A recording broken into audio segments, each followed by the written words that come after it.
Hi, my name is Ellen McIntosh, and this is my review portfolio assignment.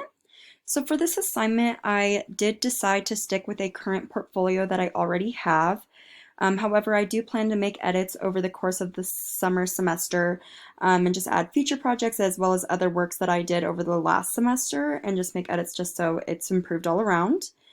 I think it fits my current brand right now in terms of colors just because I like simpler, cleaner looks, just kind of in every aspect of my life. So I did choose neutral colors as well as this nudish pinkish color. I just think it created a nice, clean look, but I also wanted to personalize my portfolio. So I did create an About Me section, a Contact Me, as well as a lot of the works that are incorporated within my portfolio, in particular the articles and blogs, as well as the videos and other sections, all have to do with something that I'm passionate about.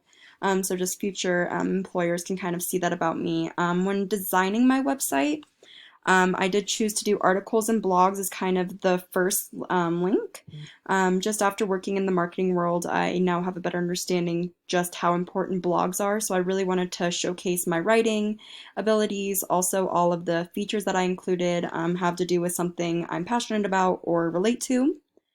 And then my marketing and public relations are the next thing. I just wanted to have downloadable PDF forms of things I have done for my clients in terms of communication plans, press releases.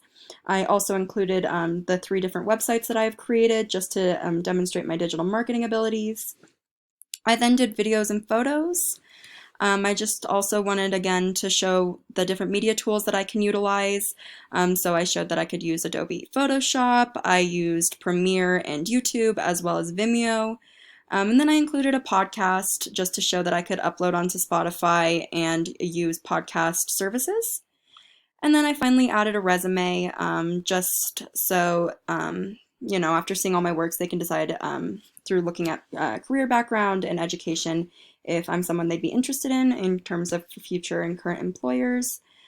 So yeah, I think this fits my overall narrative in terms of looking clean and organized, as well as being good at digital marketing and website design. Awesome. Thank you so much.